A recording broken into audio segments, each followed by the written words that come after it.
Muito bem, nesse espaço do nosso Economia e Desenvolvimento, Vilmar Govinatsky recebendo Carlos Biderman. Carlos Biderman, nosso grande amigo que está sempre por aqui com a gente. Presidente do Conselho Deliberativo do nosso Grêmio Futebol Porto Alegre. O Grêmio agora está trocando o Rio Grande do Sul por Santa Catarina, né? Mas que é isso? E aí, Biderman, prazer em tê-lo aqui. Muito obrigado, bom dia, Vilmar, bom dia. Silvio, prazer voltar aqui para conversar com os amigos um pouco.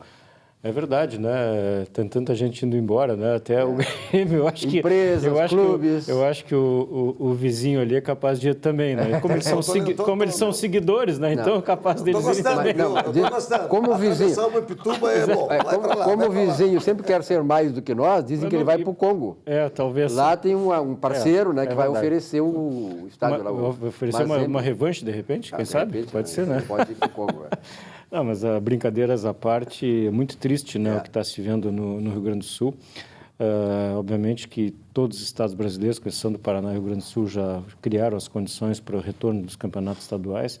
E pode-se criticar, dizer que não é relevante, como o nosso ilustre governador disse há uns dias atrás, lamentavelmente. Mas o futebol é super importante, não só pelos aspectos econômicos envolvidos, pelos clubes que estão envolvidos, mas também pelo exercício da paixão, pelo exercício do lazer e vamos dizer assim, uma atividade de lazer para as pessoas, né? Então, as pessoas poderem assistir o futebol, mesmo que não seja presencialmente, poder ter de novo aquela vibração do futebol. Até como uma válvula de escape no momento de tensão. Exatamente, vai dar outro ano para as pessoas. E o risco, havia uma conversa sobre isso ontem, o risco dos jogadores é mínimo, né? Até porque são testados todos os dias, as condições de segurança, de saúde que são estabelecidas nos protocolos são os melhores que existem, até melhores que nos hospitais, não sei se estou falando uma bobagem, no futebol. Então, por que não reiniciar os jogos naquelas condições que estão ali colocadas? Então, é muito triste o que está acontecendo no Rio Grande do Sul. República do Atraso, mais uma vez, na liderança desse processo de endurecimento, enrijecimento, impedindo as pessoas de exercerem o seu trabalho, exercerem o seu papel, e o futebol teria todas as condições de realizar partidas. Podia ser só em Porto Alegre, onde os estados são melhores, não sei se o interior gostava, Porto Alegre e Caxias, mas tem todas as condições, hotéis praticamente fechados que poderiam servir de concentração exclusiva para os clubes, então teria todas as condições para realizar os jogos. É uma pena que isso não esteja acontecendo, em prejuízo da população gaúcha. Eu acho que a saída do Grêmio, a ida para treinar em Santa Catarina, é absolutamente sintomática e emblemática como uma demonstração de repúdio ao que está aí acontecendo no estado do Rio Grande do Sul. Perfeito. Biderman, saindo um pouquinho do futebol, mas já pegando justamente o que tu falaste, na questão desse fechamento, enfim, nós temos aí um decreto que foi editado pelo prefeito Marquesan na madrugada de segunda-feira e que deu um novo lockdown aqui em Porto Alegre. Na verdade, até com bastante repercussão em função agora da própria... o Vale Transporte já está trancado pelo CPF. O TRI. Não é? Então, assim, Biderman, como é que tu está vendo isso aí para... não estou falando da questão clínica, que não é o nosso caso aqui, mas da questão econômica. Isso aí seria necessário mesmo? Tu achas que nós estamos num colapso? Porque, vê bem, nós estamos no inverno. O inverno tem doenças próprias do inverno. Não é? Mas essas doenças próprias do inverno colapsaram junto com a Covid a ponto de fazer um novo transtorno na economia? Olha, Vilmar, acho que eu tenho sido um crítico das posições do governo. Primeiro, conceitualmente, acho que os governantes não poderiam ter o poder que estão tendo, vamos dizer assim, de restringir as liberdades individuais, as liberdades das pessoas de trabalhar. Acho que o direito sagrado ao exercício da sua atividade profissional não poderia ter, vamos dizer assim, interferência do poder público em autorizar ou não autorizar. Ayn Rand já dizia isso. Eu acho que nós estamos numa república absolutamente acovardada, vamos dizer assim, ajoelhada perante esse processo, muito em função do alarmismo que está sendo produzido em cima disso. Vamos dizer, poxa, preservar vidas, mas lógico que preservar vidas é importante, ninguém é contra salvar pessoas, mas o que foi feito aqui no Rio Grande do Sul em relação à preparação de hospitais, apesar das diversas oportunidades que foram concedidas? Tivemos tempo para isso, né? Tivemos tempo para isso, desde março, que não fizeram absolutamente nada em relação a isso. Então, se sabia que isso acontecesse, quem não sabia que o inverno não viria no Rio Grande do Sul?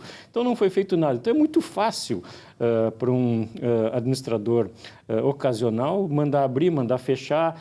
E, infelizmente, o que eu mais me preocupo é, vamos dizer assim, a posição da população que está assustada, atemorizada, com razão, tá certo? Então, acovardado no sentido de enfrentar essas decisões de uma forma mais efetiva e mais proativa. Então, todo aquele que se levanta contra o que está aí colocado pela mídia, pela imprensa, pelos nossos governantes, todo aquele que se revolta, ele é achincalhado, é criticado ferozmente, dizendo que é contra a vida. Pelo contrário. E outra coisa que eu venho pensando, quem é um governante de plantão para definir o que é essencial? Não tem a menor capacidade de... Quem define o que é essencial é o indivíduo, é o cidadão.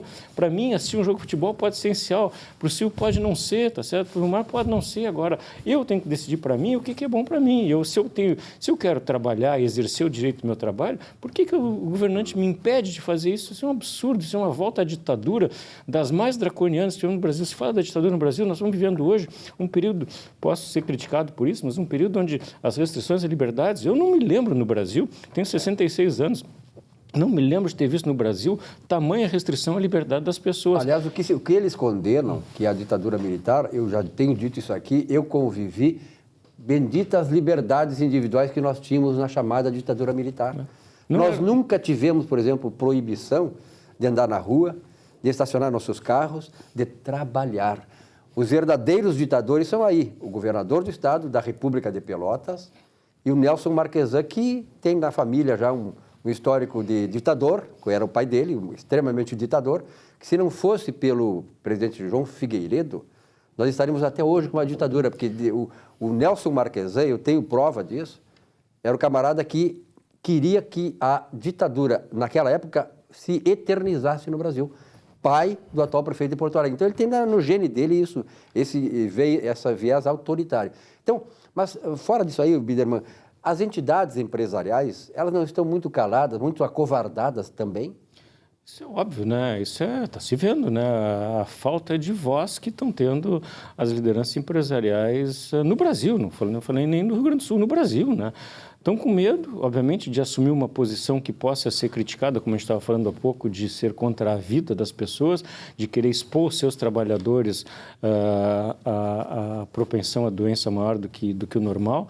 Então, todo esse ambiente de temor que se instalou no país e no mundo acovardou o empresariado também, de tentar enfrentar isso de uma forma mais ostensiva e ser taxado de ser contra a vida, de colocar a vida dos seus empregados, do público, enfim, dos clientes. É uma coisa maquiavélica, né? É uma coisa maquiavélica. Então, está todo mundo assustado. Ninguém está com coragem de enfrentar isso.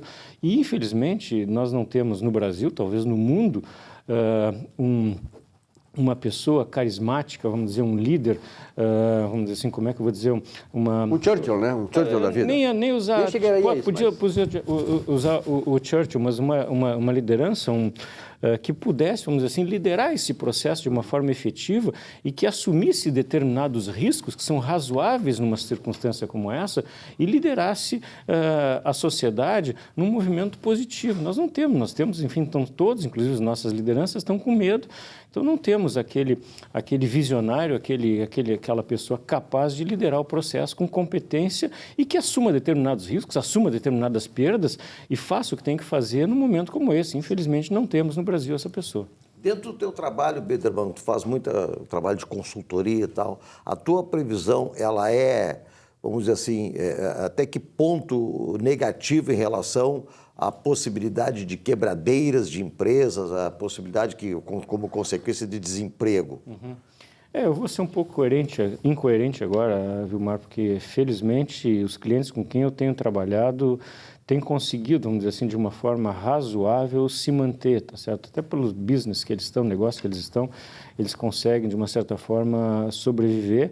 E os cenários que foram desenhados lá atrás, no início da Covid, não se mostraram tão negativos como estão acontecendo. Então, de uma certa forma, estão sobrevivendo. A minha grande preocupação são as pequenas e médias empresas, né? Essas, vamos dizer assim, que não aparecem, não estão na superfície, mas que começam a sofrer efeitos dramáticos. Recebem hoje para pagar a conta amanhã. Então esses caras que, vamos dizer assim, que se prepararam para abrir 2, 3 semanas atrás, que compraram estoque, chamaram as pessoas de volta, que se prepararam com todo o cuidado.